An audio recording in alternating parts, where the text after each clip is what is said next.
प्रधानमंत्री नरेंद्र मोदी ने हरित विकास और शून्य कार्बन उत्सर्जन का लक्ष्य प्राप्त करने के लिए भारत की प्रतिबद्धता व्यक्त की है।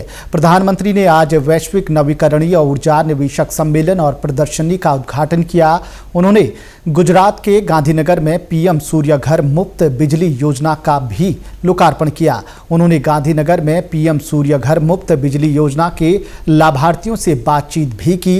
प्रधानमंत्री ने कहा कि विकासशील देश होने के बावजूद भारत ने पेरिस में निर्धारित जलवायु प्रतिबद्धताओं को तय समय से 9 वर्ष पहले ही हासिल कर लिया है। Solar power, wind power, nuclear और हाइड्रो पावर के दम पर अपने फ्यूचर को बिल्ड करने का फैसला लिया है।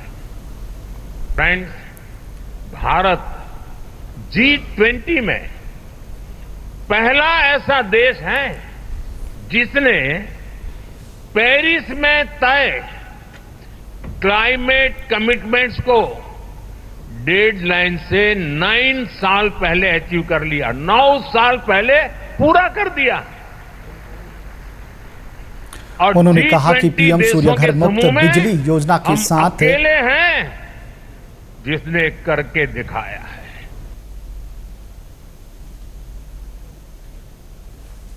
उन्होंने कहा कि पीएम सूर्यघर मुफ्त बिजली योजना के साथ भारत का हर घर बिजली उत्पादक बन जाएगा। पीएम सूर्यघर मुफ्त बिजली योजना के लिए 1 करोड़ से अधिक लोगों ने पंजीकरण कराया है। इस योजना के अंतर्गत 3 लाख से अधिक घरों में छत पर सौर पैनल लगाए गए हैं। उन्होंने युवाओं के लिए नवीकरणीय ऊर्जा क्षेत्र में पर्याप्त नौकरी और कौशल के अवसरों पर भी बल दिया।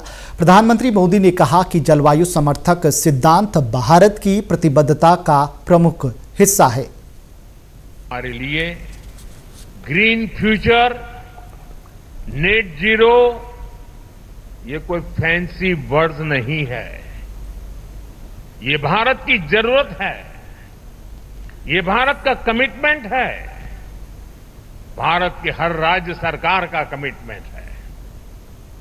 एक डेवलपिंग इकोनॉमी के नाते हमारे पास भी इन कमिटमेंट से बाहर रहने का जायज बहाना था। हम दुनिया को कह सकते थे कि विश्व को तबाह करने में हमारी कोई भूमिका नहीं है, लेकिन हमने ऐसा कर हाथ ऊपर नहीं किए। हम मानव जात के उज्जवल भविष्य की चिंता करने वाले लोग थे और इसलिए हमने दुनिया को राह दिखे उस प्रकार से जिम्मेवारी के साथ अनगिनत कदम उठाए हैं। उन्होंने देश के 17 शहरों को सौर शहर के रूप में विकसित करने की योजना की भी बात की। प्रधानमंत्री ने पिछले 10 वर्षों में हरित हाइड्रोजन सहित विभिन्न स्वच्छ ऊर्जा उत्पादन क्षेत्रों में अपनी सरकार की उपलब्धियों पर भी प्रकाश डाला। उन्होंने सभी हितधारकों और वैश्विक प्रतिनिधियों से भारत के उभरते हरित ऊर्जा क्षेत्र में निवेश करने का आग्रह किया।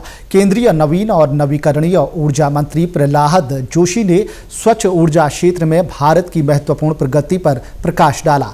उन्होंने कहा कि भारत ने नवीकरणीय ऊर्जा क्षेत्र में 86% की वृद्धि दर्ज की है।